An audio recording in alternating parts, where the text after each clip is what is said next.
Okay, so what I wanted to do was to share uh, my personal experience and what I really do from Dhamma and what it takes and how I really understand the Pali and how it works, how I use my time basically, and then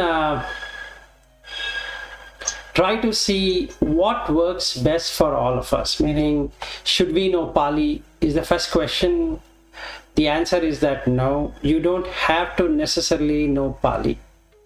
Then do I need to know the meditation or this, or should I know sutta or whatever? So these are the questions which keeps coming. I thought, let me walk through and see what makes sense to all of you. And we have done a lot of Dhamma online, and then I still get questions not only from Katrina or from others, but there are a lot of other people who keep on asking me about what's the easiest way to start. Let's say I have no idea on the Buddha Dhamma and I'm starting today, or I know Buddha Dhamma and I'm following a tradition, and what happens to that?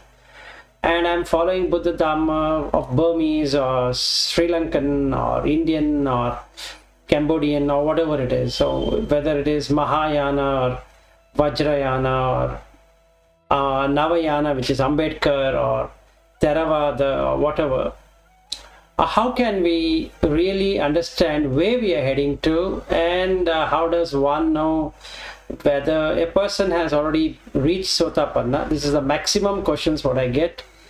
And another one is that how do we know that am I following the right practice, or am I doing the right practice, or how does one come to know where he or she has reached? Can we know the teacher who is teaching whether he or she has reached a certain state and he or she can train us or give knowledge, or is that person also searching like what I'm searching? And if it is, how does that really hinder my progress? Because I would like to progress, but my teacher has not progressed, or my teacher has progressed but I have not progressed, or my teacher is saying something but my other teacher was saying something else, and there's a conflict, or the sutta says one thing and this teacher says another thing, and how do I know what I'm following is right? So these are the questions I would like to cover, and how did I remove all that doubts which I myself had for a considerable amount of time, and what I did and what I'm doing today. So I will cover both the aspects. So let me tell you what is today, and then I can go backwards. Okay. First thing I understood from the suttas is that the ultimate truth is unconditioned.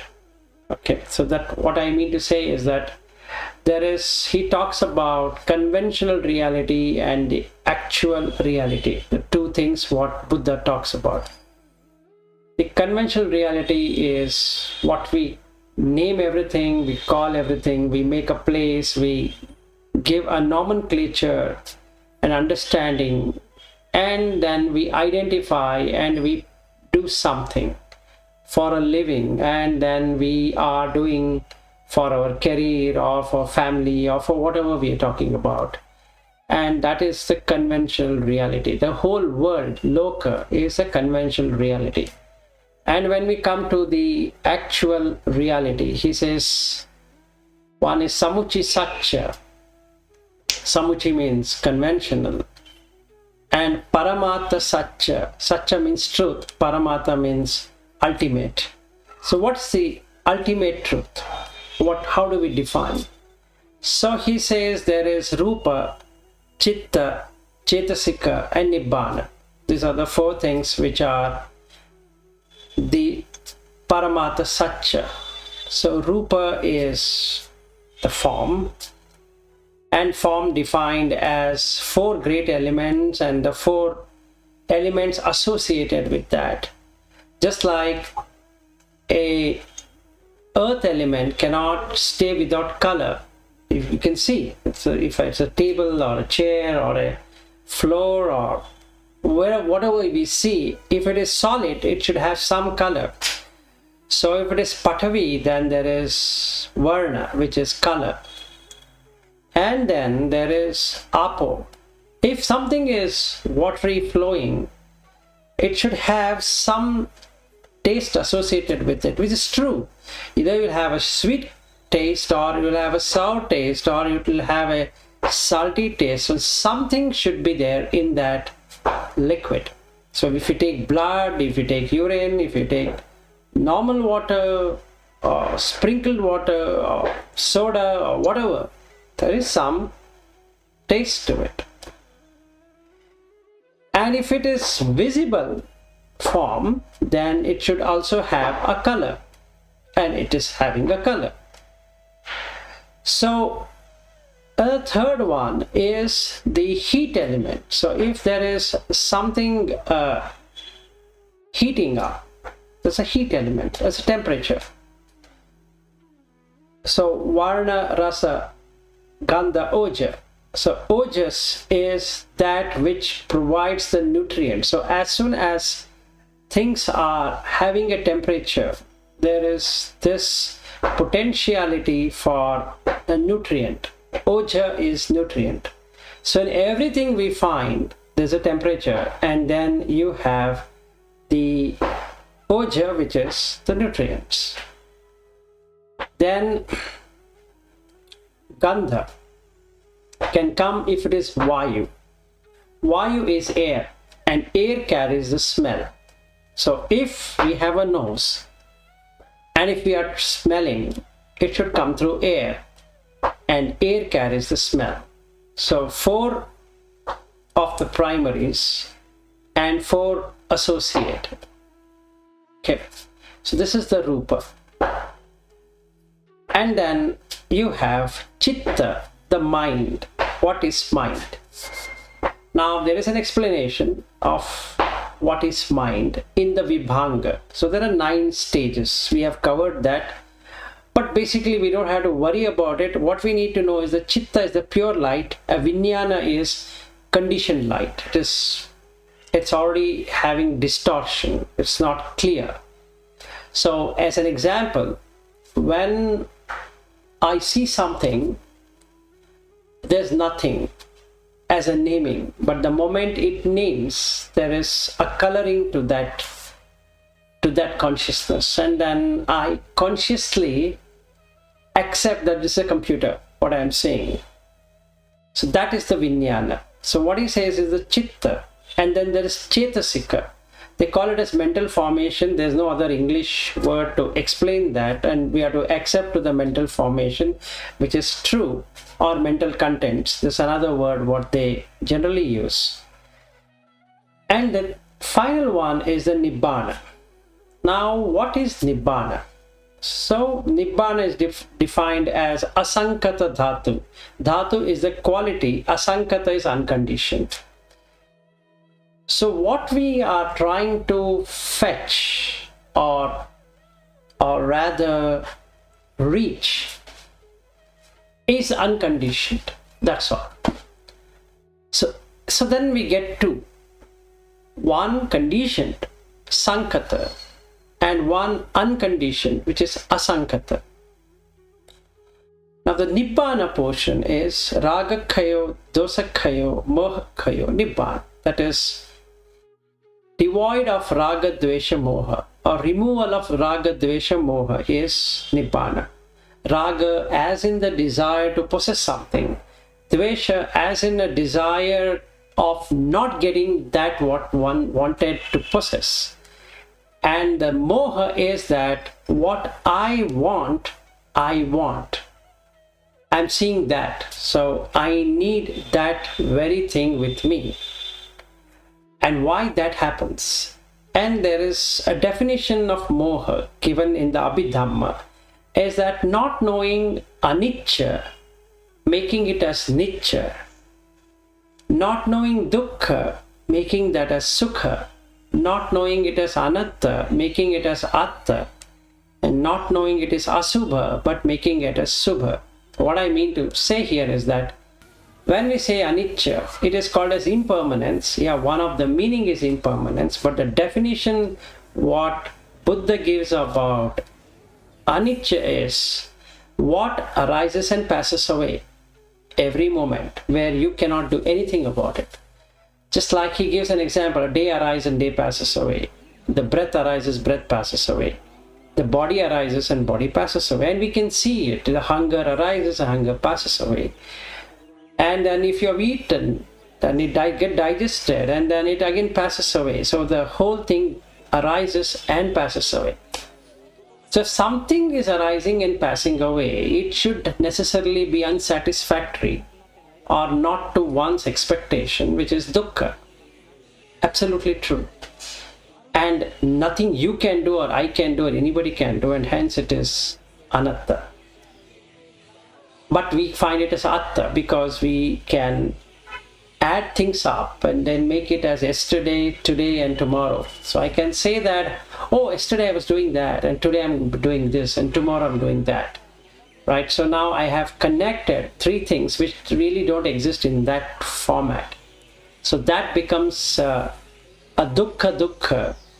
Then you have sankhara dukkha and viparinama dukkha. What it means is that this adding of 1, 2 and 3, the past, present and the future, makes the dukkha, the heaviness of holding that. Then we have the sankhara dukkha, the activities willfully what we do to condition it is the sankhara dukkha. And the viparinama dukkha is... Hi Richard. Hello. Gilles, this was me who invited him to come, and I was not sure he would come or not, and I forgot to tell you. So. No worries, no worries. He's also from Switzerland. Ah, great to meet you. Hi Richard, once again, welcome. Welcome. I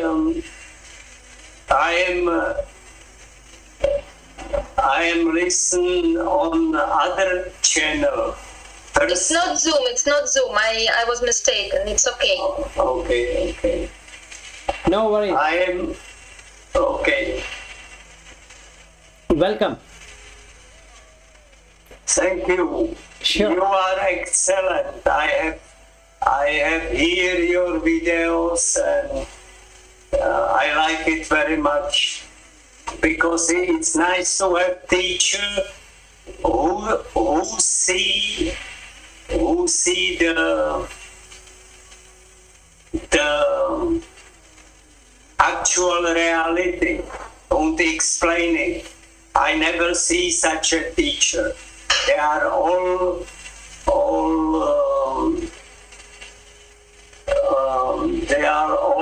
teaching out of the script, but not to see it themselves. Thank you so much. Okay. I thank you. Okay. So continuing from where we were talking about. So what first thing I need to experience for myself is that there is conditioned and there is unconditioned. So what we are trying to achieve is unconditioned. What we are experiencing on a daily basis is conditioned. Everything is conditioned in life. Okay, so let's take a very typical illustrations to find out what is conditioned and what is that which is unconditioned. Now the condition thing is that everything starts with a cause, and that cause has an effect. This cause and effect is what is paticca samutpada, dependent origination. And that is how the condition starts to run. So when a name is given to this body, as soon as the child is born, the name is given to the body, it sets a condition. Now what's this condition? The condition will now go from an infant to an old age and death. Because that's a condition. You cannot change that condition. So the body keeps on decaying. The ideas of that person keeps on decaying. It keeps on changing also. So that is what viparinama dukkha is all about.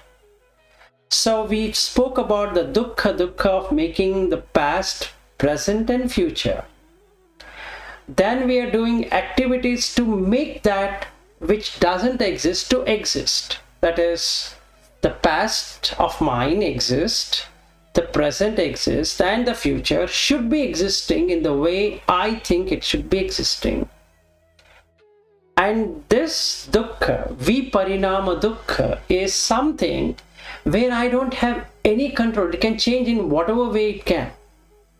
So let's say, illustration right now, November is a month in Bangalore especially to be cold. And it will be cold, it will be nice, no rains. But for the last 10 days, it's raining heavily. And nobody can do anything. So we can take an umbrella, you can be in the car, you can be at home, you can do whatever. But one cannot stop that rain from not coming.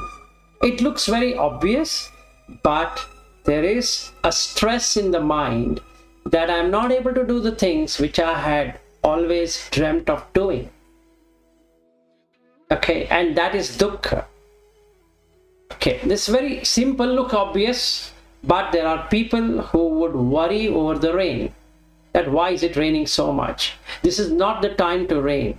Oh, the world is going for catastrophe, and then the climate is changing, there is global warming, there's this, that, and the TV news channel is flooded with that, saying that Bangalore never experienced so much of rains, and right now they're experiencing so much of rains, and all of these are happening. So that means there is dukkha, viparinama dukkha, unexpected consequences. Parinama means consequence. Viparinama means unexpected consequence. So we don't have a consequence which we can predict. So what the human being likes to do? The human being likes to do 4 things. Number 1, he would like to predict. Prediction is something, so we can predict on the nature, like the climatic conditions. We can predict our career, we can predict the money we can make, we can predict on insurance, we can predict on basically everything what the world we think can provide. That's the first thing. Second thing is the human being would like to sustain it. He wants that to stay. So we've created something called as the calendar to sustain. After January comes December, so Jan, Feb, March, like that, and again repeats in Jan, Feb, March, and the number keeps on going, and then I say that yeah, that was last year and this is this year and next year, like so, past, present, future. So I want to sustain. That means a human being would like to sustain. A third one, the most important one, he wants to make it stable. Every one of us want stability in life, however it is. We want stability. So when we predict something, okay, we want that stability also to be there. And the fourth one, most important after stability, is we want security. So these are the 4 what a human being would like to do. And when he thinks he can do or she can do, he creates the world in his or her mind, which is never changing, which is always there. So the naming, that is, my name is Vilas, what has been kept at the time of my birth, remains consistent, remains constant, and doesn't change.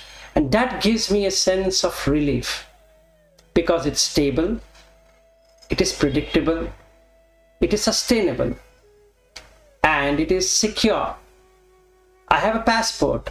If I were to fly to United States or to your country, let's say, they take the passport, and the passport photo is the photograph what I was a year ago or 2 years ago, whenever it was taken.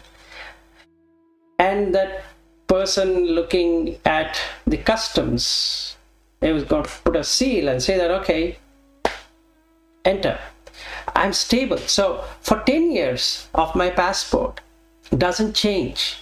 It doesn't go for expiry. It expires after 10 years. So I'm stable for 10 years. I take insurance cover for health and for life or for whatever reasons, so that I have stability. So 4 things I want to do. I want things to be predictable. I don't want unpredictable things. I want to sustain my living. And the third one, I want it to be extremely stable. Not just stable, extremely stable. So I want to make sure that things run in a most stable fashion, like a stable job and stable country, stable politics and stable government and stable land and all that. And when the earthquake happens, it creates instability. When the flood happens, it creates instability. So we take care, not that we shouldn't, but we believe inside, deep inside, that we can create stability. And the fourth one, security. What Buddha did was to unravel that, saying that it's not, it's conditioned, it's absolutely fabricated. You are going with something which is fabricated in your mind. You have to go with something which is unfabricated. So we can see that. So what is unfabrication, or rather unconditioned, is that if I want to have the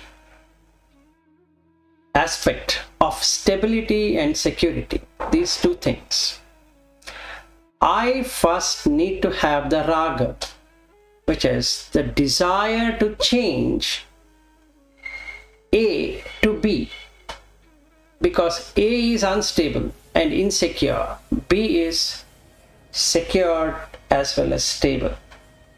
And that helps me to get the other 2 things, which is predictability. I can predict that what's going to happen. So the weatherman predicts, oh, tomorrow the climate would be snowing. Oh, okay, now I wear my winter jacket and I cover up my head and there's a snow boot and all of that, and now I go for skiing.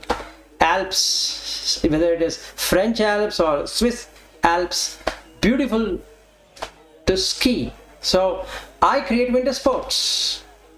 But what if there's no snow? Oh my goodness, by this time it should have snowed. I don't know what's happening. So that's unpredictability I don't want. So I want somebody to predict. So the department which does the prediction gives the predicted outcome. 5 years ago we had this, and 4 years ago we had this, and 1 year ago we had this. This year we'll be having most likely like this. And then we are happy because that gives me that stability and security. Now this first thing gives rise to the other 2 things, which is sustainability and then the predictability. This is what we are in search for in anything we do. So we need to have the raga, desire to make something to something else. It's this, but I want that. So in Pali, it is called as itta bhava, anyatha bhava. That means itta bhava is becoming this, anyatha bhava is becoming that. It somehow becomes that, but I want this. I will do anything to make it this. I don't want that. What does that mean? If you don't perform well in the job, you'll be fired. I don't want that. I want this. So I will put all my effort to make a good thing of my job. If you don't do this, you will not buy the land or the home or whatever. So you better do this, otherwise you will be homeless. Oh shit, I don't want myself to be homeless, so I want a home. So I will do this. So the effort is put in making this, while actually it becomes that, no matter what you do. So in law of thermodynamics, there is 4 laws. The first 2 laws are very simple laws. The first law of thermodynamics talks about matter can never be created nor destroyed. Energy can never be created nor destroyed. So instead of energy, make it as consciousness. It can never be created nor destroyed. Matter, the rupa, what we spoke about, can never be created. You cannot create a rupa. You have the rupa, but you cannot create. You cannot say that, oh, I'm going to create myself a rupa. No. Can never be created, can never be destroyed. And the second law is even more beautiful. The aspect is to lose heat, not to retain heat. So it's always go towards entropy. That is, if you have a tea or a coffee or a hot water or whatever you have, you can see that after some time it becomes cold. Similarly, our body becomes cold. A dead body is cold body because there's no consciousness. No matter what you do, no matter what I do at present, this heat is going away. That means aging has already started. Nothing that I can do. So this is the paticca samutpada, the dependent origination, which is started due to the condition what I have supplied. So now science also comes to the same answer like what Buddha is saying, that yes, you cannot hold it. But to hold it, what you should do? Provide the heat externally. That is called as enthalpy. That means if you give the necessary condition of heat, the atoms try to stay in a particular fashion. But after some time, it gives way. It cannot hold any longer. So whether we take this home, whether we take the computer, whether we take our body, we take anything at all, they all get destroyed or it's going towards destruction. The only thing you can do is to supply the necessary condition. So what's the first condition? Food. Food sustains this body, not that I am giving something. No. The food is giving this shape the way it is, however the consciousness is bringing the way it should be. So my height and weight and all of that is decided by the seed what I have, not by what I think I should be. And the place I am born here is based upon my deeds, not because I wish to be here, or I wish to be in Canada, or I wish to be in Geneva, or I wish to be in Belarus, like what Katrina says, or it can be anywhere, but it's not because I wished for it. There's nothing I can do by wishing. If the condition matches, I am in that country. If the condition doesn't match, no matter what I do, I cannot go there. So dukkha is definite. So what Buddha said is that don't go towards the condition, go towards unconditioned. Now what is this unconditioned business? Don't have raga. Don't make A to B. Accept A as A. Don't turn it to be B. Then what happens? Then the second one is very dangerous one, that is dvesha. The irritation, the agitation, the anger, the fear causing anger, the rage, all of that is because A did not work to become B. The raga did not manifest in a proper way as I expected it to be. So comes the dvesha. Now what's moha there? Well, it's always anicca. I wanted to make it nicca. That means it's always arising and passing away, but I don't want it to arise and pass away because my first condition is it should be stable, it should be secure. If something changes, it becomes unstable and unsecure or insecure. So then what happens to the other two conditions I'm supplying? That is The predictability and sustainability, both are gone. I can never predict now. And I don't have the sustaining capacity, which I want to sustain. Tomorrow, I need to be alive. I need to be doing my job. I need to be going to the organization. I need to be meeting my wife. I need to be meeting my son. I need to be meeting neighbors. Now, all of that is gone. So I will do anything supplying necessary condition. So if I give condition, it should have raga, dvesha and moha.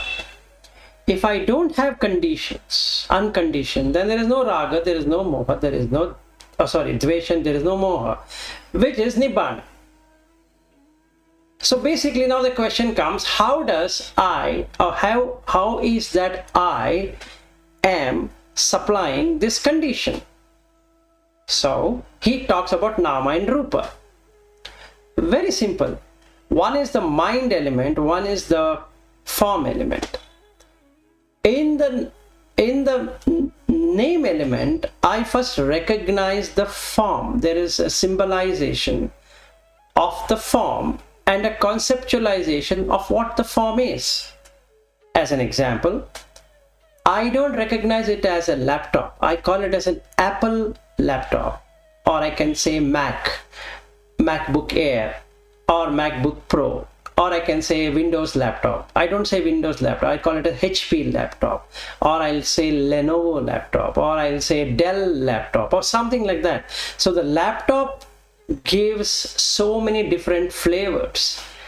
Then I have an attachment towards Apple or towards Windows. If I'm an Apple Mac user, I wouldn't like Windows. If I'm a Windows user, I might not like Apple because it's expensive. Here's a cheaper one which works, it's good, so good to go. So I wouldn't like, again comes raga and dvesha. So this law of conditionality is the one what we are all associated with. So when we have this fever in us or in me, then I am called as a normal worldling because I am associated only with this, because I am conditioned. Anything that is conditioned gets destroyed, for sure. It's all just a matter of time. When it gets destroyed, the fear of destruction is not an easy thing to take. So then what happens? Then I lose the relationship. So if I have a wife, definitely the relationship is gone. If I have a son, the relationship is gone. If I have a daughter, the relationship is gone. If I have a friend, relationship is gone, because all of them are part of moha. Because I can see them growing and they are departing. But still I believe wife as a concept exists. It doesn't change. But in reality, there is no wife. I can never find a wife in the lady whom I have married. I can at the max find a lady or a woman whom I have conceptualized as a wife. So if I uncondition that concept, what happens? I'm no longer in that moha. That means anicca. I'm able to see. She's arising and passing away. She is sleeping in the night. She doesn't know who she is in the night. And when she opens up her eyes, she feels I am her husband. She feels Vedana. She feels I am her husband because she's conditioned to believe that I am her husband. But I am no husband of hers and she is no wife to me. The only thing I can think about her is she is another worldling like me who has raga, dvesha, moha. And she's conditioned. The consciousness in her can depart any moment. And the consciousness in me also can depart any moment. If I am staying in that, all the time as a practice, then what will happen? Then I'm working out on the 10 immoral, the first one. Panatipata. Pana is life form. Panatipata is removing the life form. Veramani means entertainment. Sikkhapadam means to learn how to step up. Samadhiyami means to stay in the particular state wherein you can apply the 4 jhanas, the first, second, third, fourth, for that non-killing kind of an exercise. So what I can do now is not considering her as my wife, because that is not true, because it's conditioned. The body is conditioned. I can see she's getting old. I am also getting old, meaning I don't have a hair. When I married her, I had hairs. Right now I don't have a hair. Right? I have only this much of hair. So what it depicts? It depicts the body is decaying. It's not I am decaying or whatever it is. The body is decaying. So the relationship is decaying? Yes. Is it conditioned? Yes. If it is conditioned, does it lead to sukha or dukkha? It will lead to dukkha. Is it atta or anatta? It is anatta, because it's not I am wishing to go old. No, it's happening for all of us. We are losing breath every moment, no matter what we think we are. No matter which part of the world we are belonging to, no matter whether animals exist or not, whether birds exist or not, all are breathing and all are losing their breath. So in that way, when I see, I only feel friendly towards everyone.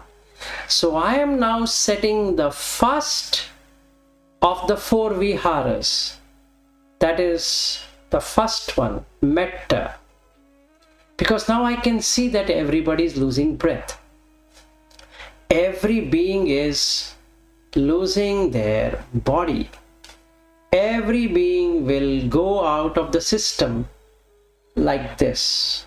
So there's no point for me to hate anyone, because there's absolutely no need to do anything, because everybody is dying anyway. It's not that only I am the person who is dying and everybody else is living. No, absolutely untrue. So when I see that, it establishes the first one, metta, friendly. So when I am friendly, it removes vyapada, which is ill will. For sure. Why? I'm able to see everybody dying. Whether they die out of COVID, they die of cancer, they die of cholera, they die of insect bite, they die out snakes bite, they die out of accidents, they die out something. But they die. Who dies? The body is leaving away. It's just there. Even otherwise, every 4 hours I have to give food. That means there is death. Momentary death is there. If I don't eat for a couple of days, the body shrinks. It doesn't ask my permission. Hey Vilas, shall I shrink by 2 inches for you? No. Or I eat much, it expands. It's not that I am expanding, the body is expanding. It's not that I am contracting, it's the body which is contracting. So if somebody were to ask me, hey Vilas, you look pretty smart, what should I say? No answer to that, because Vilas is not smart. It's the body which he is seeing. But the consciousness departing, there's no Vilas. So seeing this, the first one, samadhiyami, the samadhi is that. So now I have to supply the condition, the other condition, not this condition, the other condition, which will actually take me to Nibana. So what should I do? Is that I need to do this samadhi. So what should I really do as samadhi? First one is vitakka. Okay, it's called savitakka. What it really means is to debate on cutting the bad thought and inculcating the good thought. So vitakka involves samma sankappo, right determination or proper determination. That first one, nekkamma sankappo, to have a determination to renounce. Renounce what? Holding the wife, that's all. Simple as that. It's not that you have to do something, running away from the home or doing some crazy thing.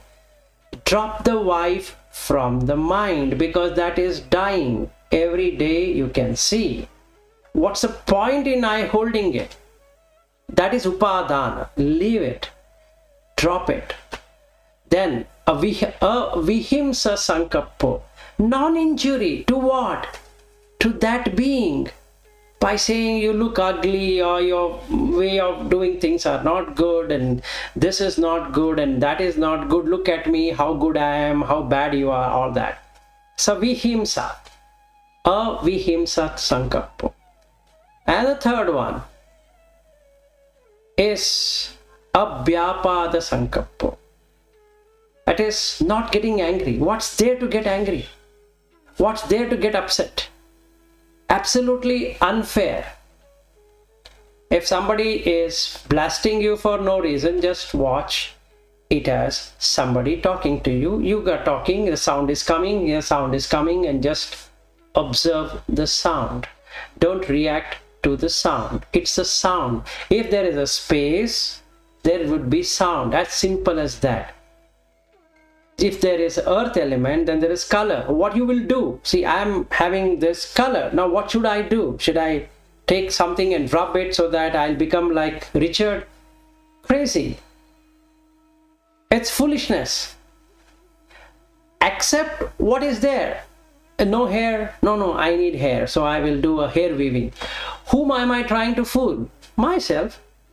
Because I don't have hairs, but I am filled with hairs. And somebody asks me, is that real hair you have? Yeah. I know it is not real. So I'm telling a lie, which is not good. So better be what it is. It is a fair. Okay, fair. Dark. Doesn't matter. Anyway, it is ending. It's going away every day. So when I have this vitakka established properly, savitakka, the sa means with a proper condition. Then savichara, that is right thinking or a proper thinking. What is a proper thinking? Proper thinking is something where I leave hurting attitude through metta. So my thinking is now proper, because I'm seeing everybody is losing their life. Nobody can escape from death. No one. That gives me karuna, which is compassion. Why? Because I don't know where I'm going, and neither anybody knows where they are going. It's such a mad thing. Whereas we want predictability. Predictability of what? Tomorrow whether it's going to rain or not going to rain. Tomorrow will I have job or I'm not going to have a job. Tomorrow will I have money or I don't have money. But the basic aspect itself we have not done, which is trying to know where I'm heading to. Now when we create asankata, unconditioned, you are able to see, and that is what the Samanna Phala Sutta DN2 is all about. We can see for ourselves where are we heading, number one. Number two, we can see for ourselves where are the other beings heading to. Now we can see a person doing good deed is landing in good place of existence. A person doing bad deed is landing in a bad place of existence. And that person is going to suffer. We can see both are suffering. You have to keep on doing good to establish yourself in a good realm of existence. You have to be, if I am very lethargic and not having a proper foundation, I am going to land up in a bad realm of existence. If that is my case, what about others? They're doing the same thing. So isn't it that I should feel compassionate? Because I'm not able to help them. Neither I'm able to help myself of not going into a bad realm. Myself, by the 10 dasa akusala, that is 10 immoral, am I not doing the same thing? Yes, I am absolutely doing the same thing. So if I am coming out of the 10 immoral and do the 10 moral, then what happens? Then I can escape this going into the bad realm. That can be seen. So 3 from the body, 3 from the speech, and 4 from speech and 3 from the mind. So 3 from the body. First is the killing. Everybody is losing breath, no need to kill. Second one, stealing. What can you steal? There's absolutely nothing you can steal, because the breath is going every moment. It doesn't matter. You are going to keep everything here and go. It goes into the stomach. Let's say I steal a Toblerone because I love that Toblerone, or Lind chocolate. So I go to the grocery store. While the person is supposed to be billing, I just take a box full of Toblerone and put it in my pocket, and I come out. And nobody notices. Great. But after eating, it's going to go down. So it's not going to stay there anyway. So there's no point. So non-stealing. And a third one is sensual misconduct, which leads to sexual misconduct. So through eyes and through ears and nose, tongue, body and mind, I'm wanting more than what is available. So that becomes sensual misconduct. And in that way, if I have a woman or a man, then I will be holding everything. So that becomes a sexual misconduct.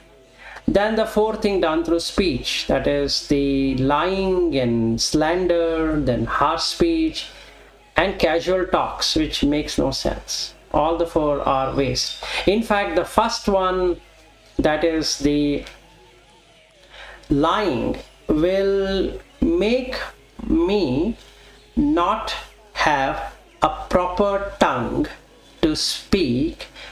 In that way, if I speak to anyone, they don't believe my words, even if I'm talking the truth. Okay, that can be seen. Second one, slander.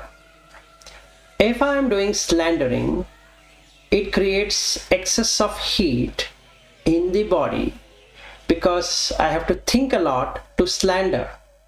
That means I'm getting 2 people to fight against each other and watching the fun. If I'm doing that, I get a realm of animal. And then if I get into harsh speech, using abusive language and whatever possible, again, it's a lower realm. And the fourth one, the empty casual talks, that will make me an animal called a sloth, which is easy to be eaten by any animal. So by speech, I need to be careful on these 4. And comes the other 3. Abhiccha, which in some places he uses kamachanda, they both are same. Abhiccha, abhi means higher, ichcha means interest.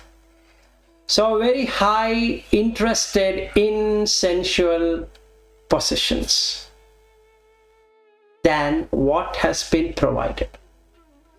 Okay, then Vyapada, we already spoken about it, having an ill will and a tormenting or a rather irritational aspect, and which brings in anger and all that. And the third one, Miccha Ditti, is a wrong view. So there are 10 wrong views, and then in that this will come. That is, there is no father, there is no mother, there is no, there is no good thing in donation and all that. So there are 10 of them. So I hold that view. That is absolutely no necessary. So that having are 10 immoral deeds. If even one of them is very strong enough, what it will do? It will create hindrance. So the 5 hindrances, Kama, Chanda, Vyapada, Tinamida, Udacha, Kukucha and Visikicha. Kama Chanda is a sensual lust, which will wanting me to enjoy the senses, the 5 senses, always, all the time. And then Vyapada, the one what we discussed in the 10 Alkusala, that is the same one. Then we have Tina. Tina means sloth. Basically, like the empty chatter, here I am feeling like, I think I should be doing this tomorrow. I'm not feeling like doing anything today in the mind. And topper is on the body. I want to sleep. I feel very sleepy. Oh, Dhamma, yeah, it's good, but not in the evenings. And in the morning, and morning is something different. Afternoon, I need to have a nap and all of that. So that is what is the sloth and topper is all about. Then Udacha is restlessness. In fact, the word Udha means is to jump around. Udacha means always jumping with something or the other. So I'll not stick in one place. I'll go here and then feel, no, I should have been there. I'll go there, I'll do this, I'll do that. So this is Udacha, this is the restlessness. And Kukucha is feeling remorse for everything. Oh, I shouldn't have done that. I shouldn't have bought it. Oh, I don't know what's going to happen with this consequence. Oh shucks, somebody actually sneezed. I'm not too sure whether he was vaccinated. Was he vaccinated 1 or 2? Oh shit, I shouldn't have been standing there. I did a mistake. But you know what? I have taken 2 vaccine shots. But I am doubtful. What if his, I think I was far. I was around 2 meters far. But what if that sputum what came out and that went into my nose? I only hope it doesn't, right? So I'll come home and I will use all kind of things to clean up, but I'm still unsure. I have this moral dread also. I just now said something to him. I don't know what is he going to think about. I don't know. And I think I shouldn't have told him that. Or now that I have told him what I should do, so I'll not sleep. Basically, I'll keep on thinking. And the final one is the Visikicha. This is the biggest problem. On Buddha Dhamma, this is the biggest problem. Is that I'm reading this, how sure that this is going to lead me this? That one will work or this one will work. I think I'll refer that. No, that did not work that day. So today I'll read this. No, that is not working. I think I'll go and talk to that person in that monastery or in the retreat. No, I spoke to him. I don't think so. It makes sense to me. Let me find somebody. So this whole thing will happen. Now, why this happens? It happens because of the 10 immoral. One of them being there makes these 5 very pronounced. Either one or all the 5, it will be there. So Buddha then what he did is that to make it unconditioned, he laid down 4 things. 1, work on the 10 immoral. Number 2 is that look at your sitting, standing, walking, talking, being silent. Look at the Samma Ditti. He called it as Sampajanya, Sampajano. It can be done in 2 ways. One is that you feel that somebody is watching you. This, you can look at from a scientific perspective also. In the quantum mechanics, there is something called as double slit experiment. You can check it on the YouTube. There is one nice cartoon kind of a video. It's a beautiful one to understand what really happens. So I will tell you, the light is made out of particles. Okay, so when we say particles, it's not just particles, it's waves also. So light behaves like a wave and light also behaves like a particle. So there's a question now. Will it be always particle or will it be wave? So they did a single slit experiment and a double slit experiment. A single slit experiment is that they ran the photons, fired the photons, and they found it creates one single line. Okay, then they add two slit. They made two slits rather than one slit, and they found that it goes in both, it goes neither. It goes in one, it goes in many, creating a wave pattern. So they get a different streak. Even though there are only two slits, you will find there are 5 or 6 of them in each one of those buckets. They were surprised, not able to find how this happens. The more they tried doing it, it came as the same pattern. The first time they thought that by mistake it has happened. No, it happened again, it happened again, it happened again. So they wanted to keep an observer. So they brought somebody to observe. Somebody means the camera. To this this one, the firing one, and they put a camera. In that case, it never worked like a wave. It worked like a particle, just like a single slit. Even though there are two slits, it went exactly in the same.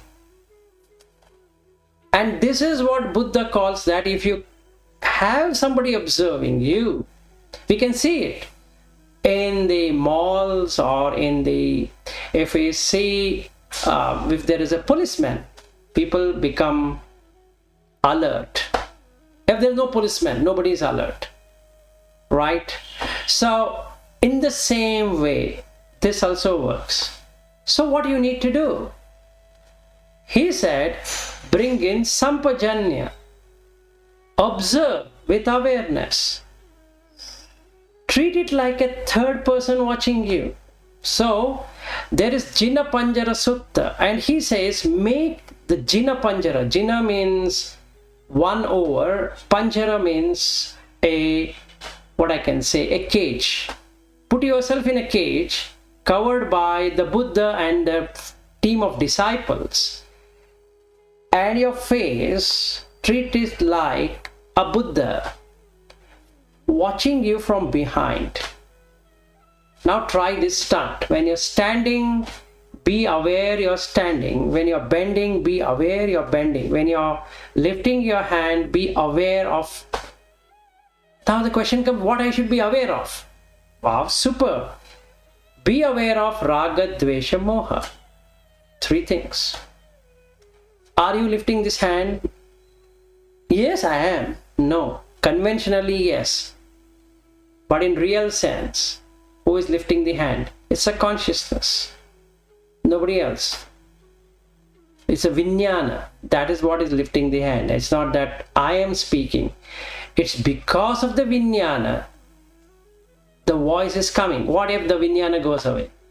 This body will become like this. That's all. There's nothing other than that. So then when it creates like a particle, what really happens? The dasa akusala goes away because there's an observer.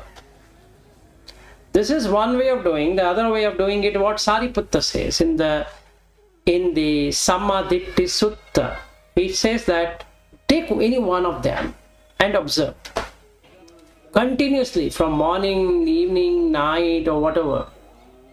Keep on doing that. In 7 days, you will become almost an arhat, because you are going to uncondition every damn thing whatever is conditioned. And he starts that Sammaditthi Sutta. He starts with dasa akusala. Then they ask him, oh, this is very tough, what's the next one? He says, okay, you don't want that, take the food. Then they say, oh, okay, this is also tough, what next one? Say that, take 4 noble truths. No, this is tough one. Then he say that, okay, then you take the birth as a condition and how the death happens. So like that, he goes around. he completes the entire Patisamutpada cycle. So you can refer to the Samma Ditti Sutta. This is one way of Sariputta, which is very good. Or you can go by the Buddha, like you create Sampajanya. So this is the second one you need to do after, while working on the Dasa Akusala, you have to bring in this also along with that, just like you're bringing two things together. And he talks about a third one. Now you bring a third one. What is the third one?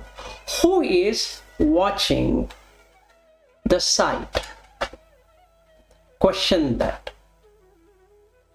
Who is watching the sight? Who is hearing the sound? Who is tasting the food? Who is, or what is seeing? If you, who becomes a difficult task, start with what. What is eye seeing? What is ear hearing? What is tongue tasting?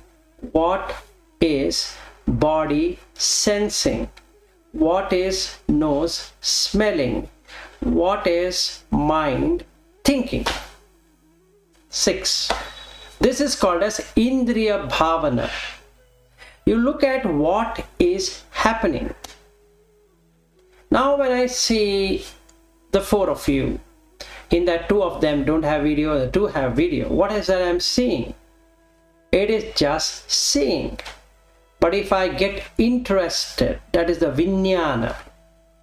Here the interest comes and it changes the equation. It creates a nomenclature and it creates something interesting.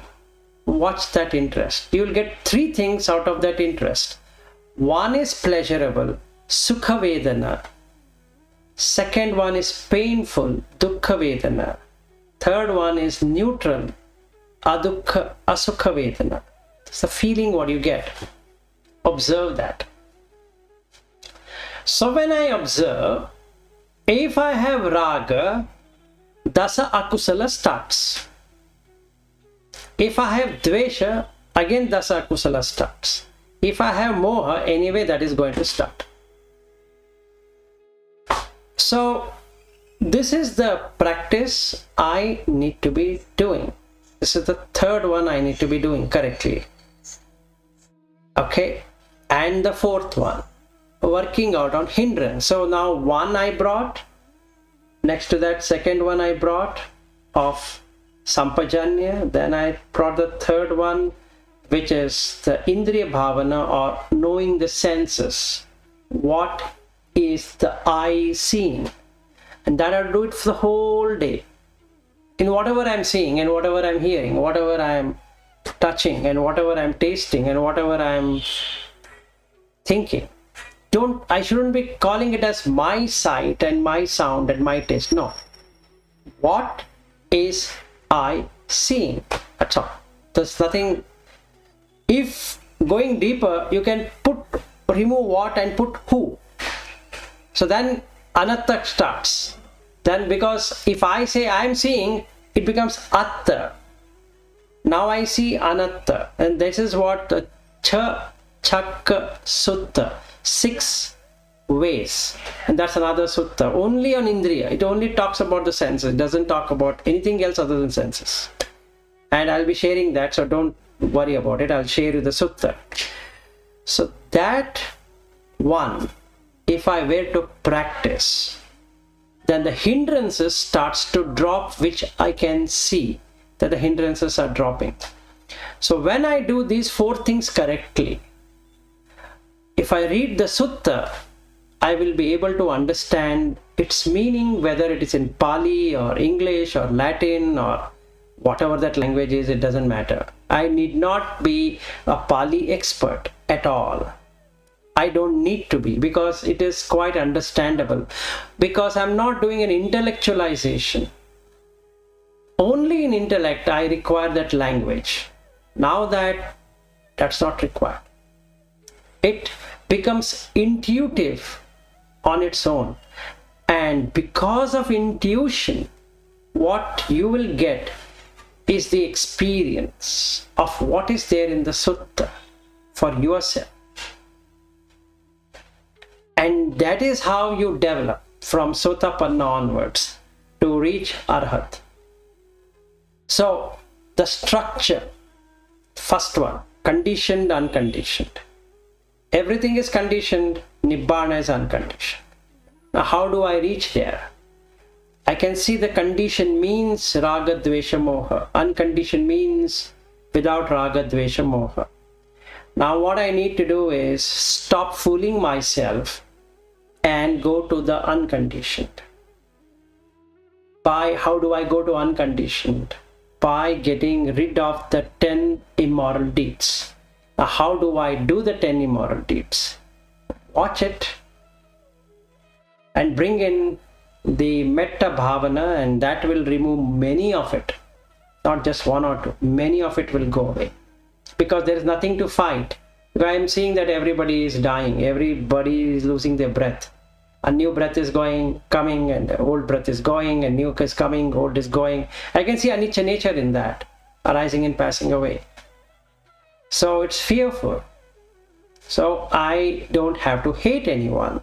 I can be compassionate and I can be appreciative of all of you, whether you are in this country or that country, whether you're rich or poor.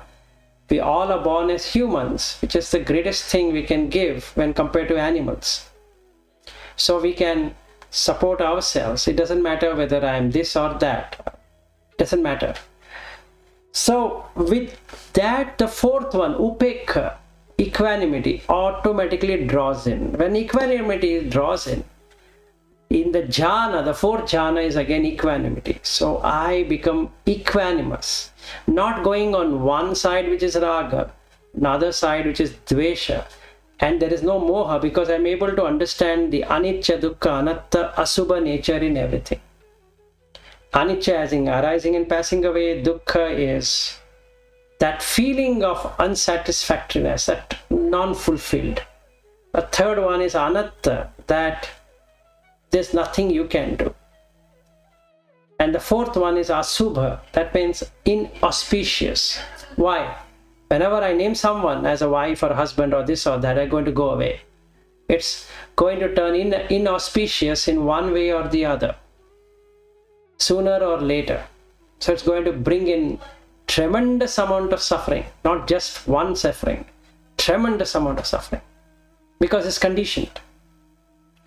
So when I practice this, remove the 10 immoral deeds and then work out along with that on sampajanya, that is standing, sitting, eating, not eating, talking, non-talking, observing as though somebody is observing, like a Buddha observing me and guiding one way, or go by the Sammaditthi Sutta, where I change my viewpoints, whichever way, either this or that, can take either one of them. Then I work. That will help me to have stability on the indriyas, because indriya is the one which creates illusion, that is senses. So the question I need to ask to myself is, what is the eye seeing? What is the ear hearing? Keep on doing that without a stop in anything I do. And then that leads to removal of hindrance. And once the hindrances are reduced and removed, like explained in DN to Samanyapala Sutta, you will have psychic powers developed. And now you can take a book called as, or a section called as 37 Factors of Awakening, Bodhipakya Dhamma. There Buddha says how you can measure your progress from Sotapanna onwards, Sakadagami to Anagami to Arhat. How you can watch it. This is one part, this heavy. The lighter version of that is Mahasatipatthana Sutta. There again he talks about the whole thing, including Bojjhanga and all that. So now we can watch our progress through that. And Buddha promises in the end of that Mahasatipatthana Sutta, if everything works, you're an Arhat. If something has failed, then it is you're an Anagami. Something more has failed, you're a Sakadagami. Something even more has failed, you're a Sotapanna. But you'll not go beyond that. You're a Sotapanna. Now he says, within 7 years to 7 months to 7 days, I promise that at least you will be an Anagami if you fail to become an Arhat. Which is true. 100% true. Because you're coming out of conditioning. So absolutely you should be an Arhat. There's nothing that somebody should come and say to me that, hey Vilas, you know what, just now you achieved Arhat. Oh, I feel, aha, so great. Then that means I'm not an Arhat. Because the moment that happens, the senses are back. I'm sensing myself to be an Arhat. No. There are no senses. It's beautiful. Because what is eye seeing? Nothing. What is ear hearing? Nothing. What is tongue tasting? Nothing. What is body touching? Nothing. And this is what is in the 7th jhana. Oh, sorry. Yeah, 7th jhana.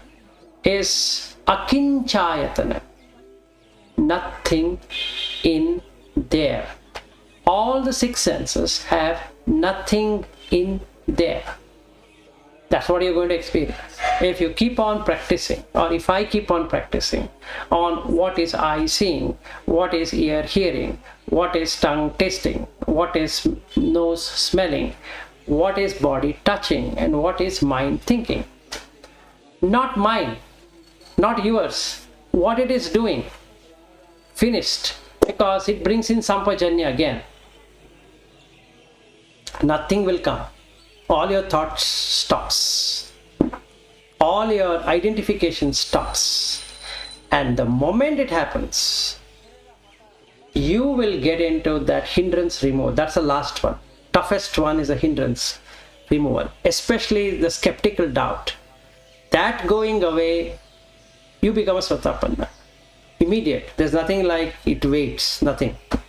You would have tremendous faith in Buddha, Dhamma, Sangha, no matter who teaches you. It doesn't matter whether he's a Pali teacher or a Sanskrit teacher, whether he's a Burmese teacher or is a Sri Lankan teacher, or it doesn't matter what kind of person is. You will understand for yourself, no matter misinterpretation, interpretation, English or Swiss language or German, French or whatever, Russian or whatever language that can be. It doesn't matter what language it is written. You will pick it up for sure. So the first thing we need to do is to do this for. That's why he talks about in the Samannapala Sutta that what you need to do. Do this for. Work out on removing the 10 immoral deeds. Second, sampajanya. Third one, indriya.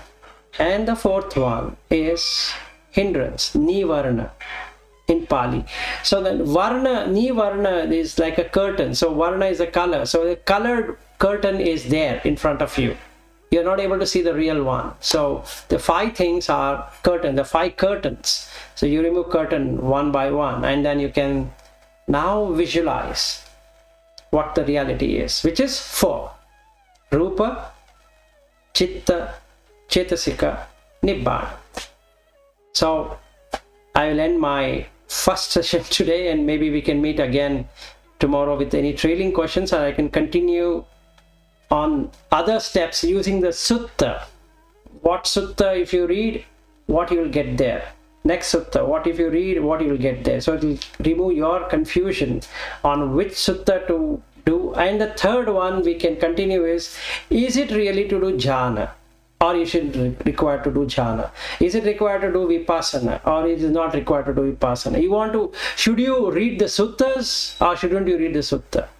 So this confusion, we will take it up. It's already 9:48 p.m. here. So my wife came and said that you did not even have something to eat. So let me end my session today and meet up tomorrow. So is it comfortable for tomorrow for us to meet up? Yes, sir. It is comfortable. Comfortable. Okay, same time, 8:30. We'll meet tomorrow. Okay, sir. Okay, thank you everyone for your time too. Thank you, sir. Namo Buddhaya, sir. Namo Buddhaya. I hope I could share some of, or I was able to give some clarity. So do let me know. Can I then write some questions in the group? Yes, please. Go ahead. You have a question now, or you want to do it in the tomorrow? I will write in the group and you decide whether you type the answer or you answer tomorrow in the next session. Okay, so you just Now post it I in the want group. to let you go. No, yeah, sure. I mean, you put it in the group and I'll answer to you. Yeah. Okay, all right. Thank you. Thank you. And Richard, you can also join the group. So if you can let me know your number, I can add it, and then I will add you in the WhatsApp group. So if you have a question, you can ask. I had muted you. You are to unmute. Microphone. Switch on your microphone, Richard.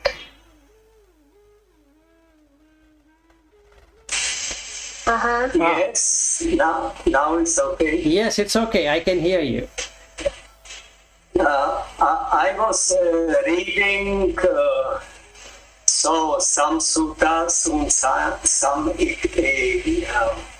excerption from suttas, and you are speaking very much too many things, but there is some teacher are learning only not to want, watching to wanting. Also, it means when I watch all the time, when I am wanting, when I have wanting inside me, and I also see that I have no wanting, and all the time this control of this one thing, positive or negative, they are telling that I can reach Nibana. Okay, so we will then take it up tomorrow. If you can write it down for me, it will be good. Otherwise, we can take this first one as an discussion tomorrow. Okay, so if you can share me your number, what I can do is I can add you on WhatsApp if you are on WhatsApp, and then you can ask the question there, and then we can take it up tomorrow. Okay, thank you very much. Yeah, sure. Namo Buddhaya. Thank you everyone. Bye. Bye.